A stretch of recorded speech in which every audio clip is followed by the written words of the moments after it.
प्रेम म्हणजे काय असते आज मी सांगतो तुम्हाला. प्रेम म्हणजे वासना असते, दुसरं काहीच नसते. एक आकर्षण असते, दुसरं काहीच नसते. कारण जीवनात प्रेम नावाची चीजच नाही आहे. प्रेम फक्त मायबाप करत असते आपल्या लेकरावर, दुसरं कोणी नसते करत. कळलं काय? प्रेम म्हणजे काय असते हा व्हिडिओ पूर्ण बघा, तुम्हाला सांगितल्या जाईल. आणि हा व्हिडिओ बघा. 3 वर्षापासून आचल काय म्हणते ते टाटेस आणि माझं प्रेम संबंध होते. माझ्या घरच्यांना ते मंजूर नव्हते, त्यासाठी त्यांनी त्याचा असा घात केला. बघितलं काय? ते म्हणते की बाबा आमचं 3 वर्षाचं रिलेशन होतं, मायबापाले मान्य नव्हतं. मायबापाले मान्य नव्हतं म्हणून माया सक्षमचा जीव घेतला, बळी घेतला, असं तिचं म्हणणं आहे. मग आचल आपली आई घालावी आपल्या जातीत, दुसऱ्याच्या जातीत घालावं नाही. तशी तू जन्माला आली तुझ्या आईच्या पोटातून, दुसऱ्या जातीतले मुलं त्याच्याच आईच्या पोटातून जन्माला तर वरून पडत नाही. कळलं काय? आणि तुम्हाला प्रेम करण्यासाठी कुठल्याही जाती आणि धर्माचा चलतो. आणि लग्न करण्यासाठी तुम्हाला तुमच्या जातीचा चलत असन तर आपली आई घालावी आपल्या जातीत, दुसऱ्याच्या जातीत तोंड वासावं नाही. समजलं काय? आणि तू सोशल मीडियावर एवढी बोलून राहिली, एवढे तिरणे मारले त्या महाराष्ट्रात, अतिउत्तम अशी कामगिरी नाही केली. एवढे तिरणे मारले त्या काहीच केलं नाही. आणि एवढी बोलून राहिली बाप्पा व्हायरल होण्यासाठी खूपच.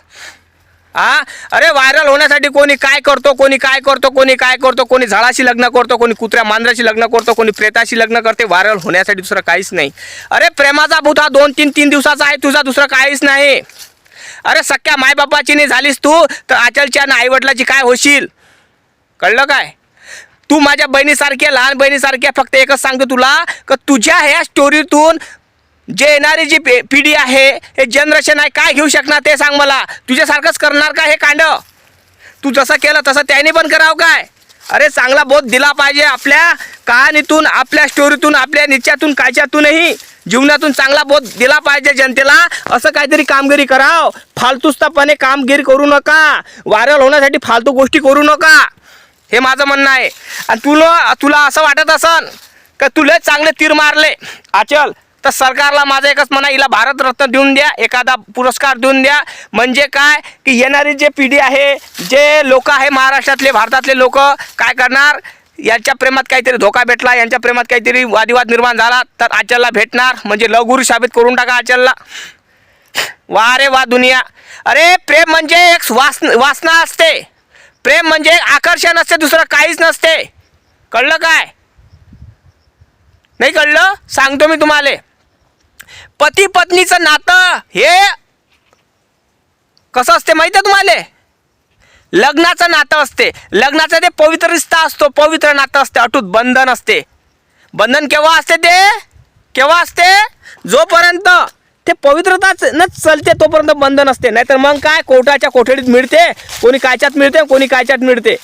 कळलं काय? आणि प्रेम म्हणजे वासना असते हे तुम्हाला मी म्हटलं. कसं म्हटलं, का म्हटलं? अरे नातं काच्यावर टिकून आहे? वासनेवर टिकून आहे. वासना तुमच्या मनात नसेल तर प्रेमाच्या भावना मनात जागत नाही. कळलं काय? उदाहरणार्थ पती पत्नी, जेव्हा ती पत्नी रूममध्ये किंवा पती रूममध्ये जातो, दोघं जण जातो, तेव्हाच ते पती पत्नीचं नातं असतात. नाही तर बाहेर बहीण भावासारखं नातं असतं. लक्षात ठेवा. नाहीतर हे चीज जीवनातून काढून टाकली ना तर लोक लग्न करणार नाही, मुली लग्न करणार नाही. लक्षात ठेवा. लोक लग्न करणार नाही, मुली लग्न करणार नाही, कोणीच लग्न करणार नाही. लोक मनात फुकट मी नाही लग्न करत. तसेच लोक रंडवे मरत होते, तसेच रंडवे लोक राहत होते, तशाच मुली राहत होत्या. लग्न नावाची चीज नव्हती जीवनात. कळलं काय? पण लग्न का करावं लागते? ह्याच कारणामुळं. कारण आकर्षण निर्माण होतं. आपल्या मुली म्हणा, या मुलं भटकले नाही पाहिजे इकडे तिकडे, त्या कारणामुळं मायबाप लग्न करून देते. कळलं काय? ह्या कारणामुळे मी तुम्हाला सांगून राहिलो. नाहीतर आताची पिढी बघू शकता तुम्ही. 2 महिने झाले, 3 महिने झाले, डिवॉर्स होऊन जातो. आणि मला सांगा, आताच्या मुली किन्नर संग लग्न करते काय? नाही करत.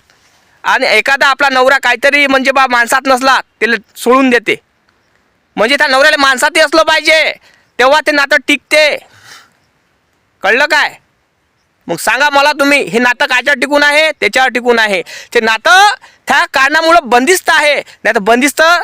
नाहीतर मोकळं हो, काही कामाचं नाही. कळलं का? अशी घटना आहे. आणि आचार भली तीरमारीसारखी सांगून राहिली, सोशल मीडियावर बोलून राहिली, पुरा सोशल मीडिया नंगा नाच होऊन राहिला. कुठे पाहता तर आचलचेच व्हिडिओ दिसते, कुठे पाहता तर सक्षम आचलचीच बापा बापा बापा बापा सोशल मीडियावर एवढा नंगा नाच करून राहिले का दुसरे काहीच नाही. अरे स्वतःच्या मायबापाची झाली नाही तर त्या सक्षमच्या वडिलाची आईची काय होशील व मावले. अगोदर आपल्या मायबाबाची लेकरू तर बन. तू मायबाबाची मुलगीच बनली नाही अजून. तू मायबापाची मुलगीच बनली नाही तर कशावरून म्हणावं आम्ही का तू आचलच्या सक्षमच्या आईवडिलाची तू जिंदगीवर साथ देशील म्हणून. कळलं काय? प्रेम म्हणजे फक्त वासना असते, दुसरं काहीच नसते. प्रेमात फक्त वासना निर्माण झालेला, दुसरं काहीच नाही. जसं वृक्षवल्ली आम्हा सोय रे अंचरी. कारण वृक्षामध्ये पण एक वासना आहे, वेलीमध्ये वासना आहे. वेली म्हणजे स्त्री आहे, वृक्ष म्हणजे पुरुष आहे. वेली ह्या ज्या वेली असतात वृक्षाला गुंपत असतात, म्हणजे संबंध बनवतात. कळलं का तुम्हाला गोष्टी? अरे विचार करा जोगती गोष्ट आहे. कारण प्रेम नावाची चीज नाही आहे. तथागताने बुद्धाने एकच सांगितलं आहे, प्रेम म्हणजे काय असते.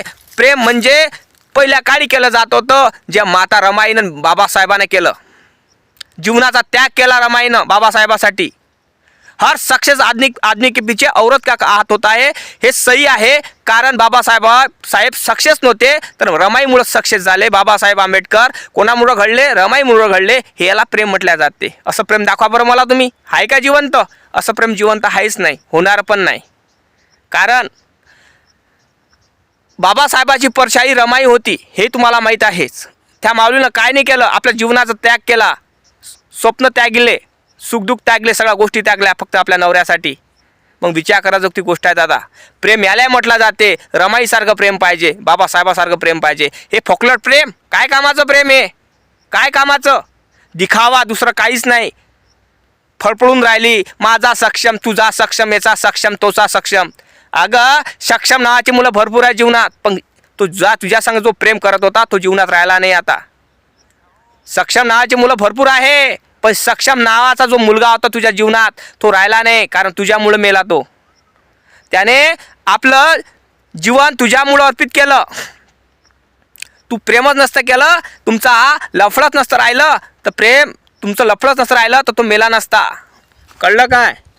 कारण तुम्हाला प्रेम करण्यासाठी कुठल्याही जाती धर्माचा चालतो आणि लग्न करायला तुम्हाला तुमच्या जातीचा पाहिजे. तर लक्षात ठेवा, प्रेम करणाऱ्यांनो आपल्या जातीतच आपली आई घालावी, दुसऱ्या जातीत घालू नका. कारण जास्तीचं जीव आला नाही कोणाचा. कळलं काय? तसं तुझ्या मायनं तुला सांभाळलं होतं पोटात 9 महिने 9 दिवस, तसं सक्षमले पण सांभाळलं होतं त्याच्या मायनं 9 महिने 9 दिवस. कळलं काय? तूही त्या बापाची परी असन तर तो पण काही ना काही असन त्याच्या मायबापाचा. कळलं काय? आणि माणसानं व्हायरल होण्यासाठी काही पण केलं चालत नसते. आज न उद्या दिसून पडणारच आहे. कारण सोशल मीडियामुळे तू व्हायरल झालीस. तुझ्यापाशी मंत्री संत्री लोक भेटायला येऊन राहिले. काहून? ह्या सगळा दिखावा आहे, दुसरं काहीच नाही. कारण मतदान पाहिजे भाऊ रे. इलेक्शन आहे ना आता, इलेक्शन आहे, मतदान पाहिजे ना. त्या कारणामुळं लोक तुझ्यापाशी येणारच आहे भेटायले. कारण प्रोत्साहन वाढते ना. आणि लोक म्हणतात काय, अरे बापा पाय बरं या घराला भेटायला गेले, सक्षमच्या घराला भेटायला गे, आईला भेटायला गेले, पण अजूनही सक्षमच्या आईला न्याय मिळाला नाही. लोक म्हणून आले 5 लाख टाकले, 10 लाख टाकले, काहीच टाकले नाही. 1 रुपया फेकून मारला नाही. बिचारीला न्याय मिळाला नाही. सगळं सोशल मीडिया ठोटंगा चालू आहे, दुसरं काहीच नाही. म्हणून मग तो सोशल मीडियावर विश्वास ठेवू नका. रियालिटी काय ते पाहत जा. कारण रियालिटी महत्त्वाची आहे. त्या गरिबाला न्याय मिळाला नाही अजून. कळलं काय? सगळे राजकारणातील लोक सोशल मीडिया व्हायरल करून राहिले, न्यूज रिपोर्टरवाले विकत घेऊन. कारण ती पोरगी व्हायरल झाली, ते घरानं व्हायरल झालं, ते ताटे परिवार व्हायरल झालं. त्या कारणामुळं लोक याचा गलत फायदा घेऊन राहिले. आणि लोक दाखवून असे राहिले की आम्ही यांना परिवारांना काय हे दिली, पैसे दिले बा, त्या परिवाराला मदत केली, असे लोक दाखवून राहिले. अरे काही मदत मिळाली नाही त्या परिवाराला अजूनही. कळलं का? परिवाराला अजून मदत मिळाली नाही. त्या कारणामुळे मी तुम्हाला सांगतो की बाबा तुम्ही धुंदल्या याच्यात राहू नका. खरं काय हे बघा.